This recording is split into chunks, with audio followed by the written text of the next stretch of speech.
sitting on the banks of the mouthwater. Lovely river, so beautiful. Look at that. The sound. I found a lovely flat rock on which to sit and do a drawing.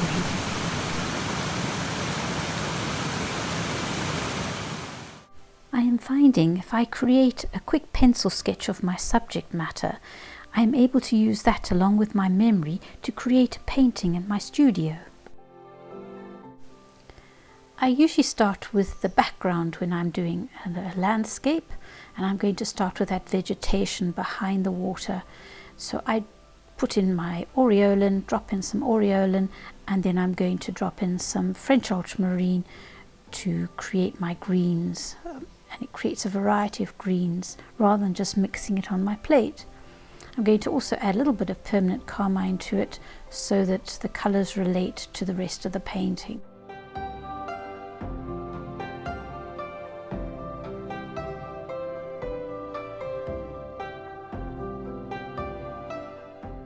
I'm raising my board slightly, just putting something behind the board so that the paint does drip down, and I see there's quite a lot of liquid there, so I just lift it up with my brush, and then I'm adding a little bit more dark to the bottom of that.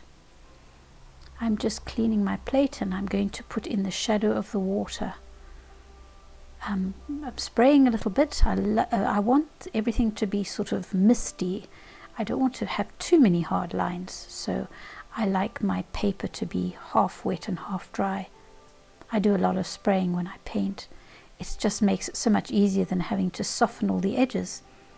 So this is the bit of water that falls downwards and so is in more of a shadow. And then I'm connecting with some rocks on each side. So I put in a little bit of Carmine and blue, just using the three colours. They create lovely rock colours.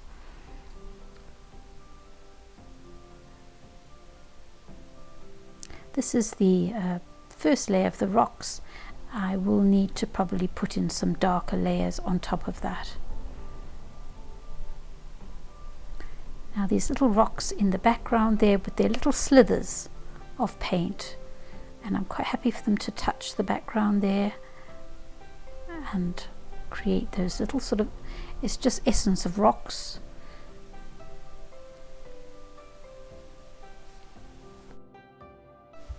I'm now going to tackle my foreground, so I'm giving it a good spray as well because I don't want there to be too many hard lines, and I'm just dropping in a few little drops. Actually, I've decided to change to use my Dagger brush. I think I called it a sword brush in the last video, but it's actually called, I looked it up and it's actually called a Dagger brush, and it's great for creating squiggly lines that appear in the water. So I am now going to try and create a pathway of light that is coming across the water there, where it mirrors that little gap in the tree line above it.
I've tried to paint my foreground in one layer, hopefully not having to paint too much in another layer. I've dropped different colours into it. I want a variation of colour, and I've done a bit of splattering, and then I'm just going to add a bit more darker colour to those rocks on either side, and then I'm going to let it dry.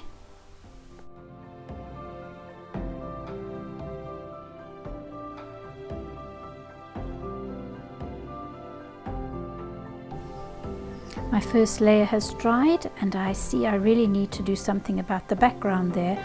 The tree layer has really faded into almost non-existent, so I'm putting on another layer.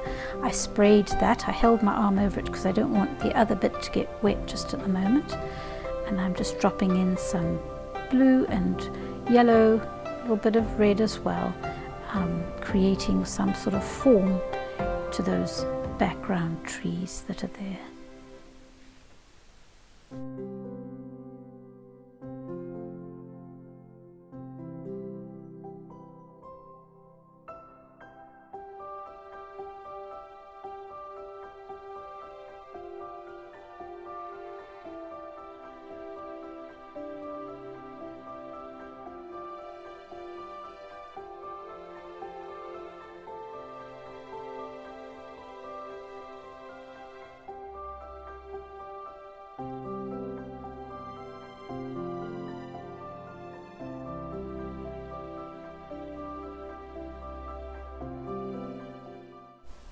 I'm now going to try and give some more detail to the little tiny waterfall that's there. There's a few rocks, so I spray it a little bit, and I'm just going to add some rock colour and then also some sort of form to the spray as it falls over some of the rocks that are hidden underneath it.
The paper is now dry, and I've taken my little lifting brush, which is a nylon brush, and dampened it in the water, and I'm just lifting off some of the paint where I've lost some of my lights, where I want to create movement in the water.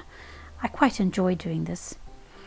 And now I'm going to just put in, there's a lovely branch here that hangs over the waterfall, a heavy branch, and I just want to put a little bit of essence of that here, because that sort of is quite a feature of this little waterfall here.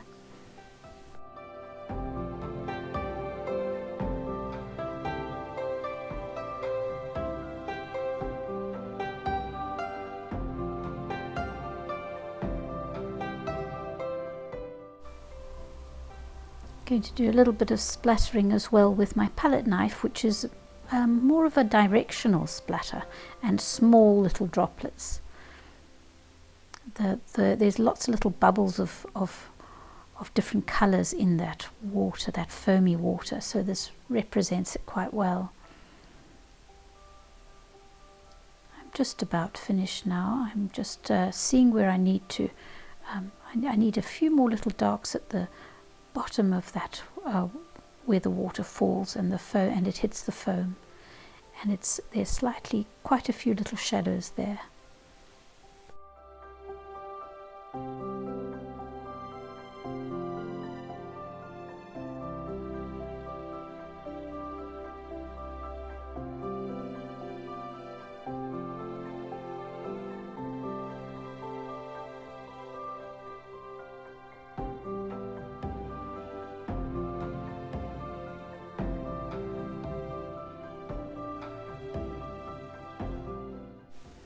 I have decided that because there's a branch overhanging here, that little bit of water should have a bit of green reflection in it. So I'm having to glaze a little bit of yellow over the purple colour that I've got there.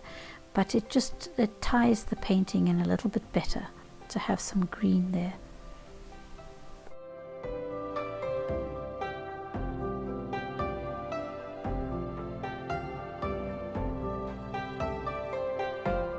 Painting is now finished. I do hope you've enjoyed watching this video. Please go to my channel to see my other videos and subscribe if you enjoy them so that you can get notified of future videos. Bye for now.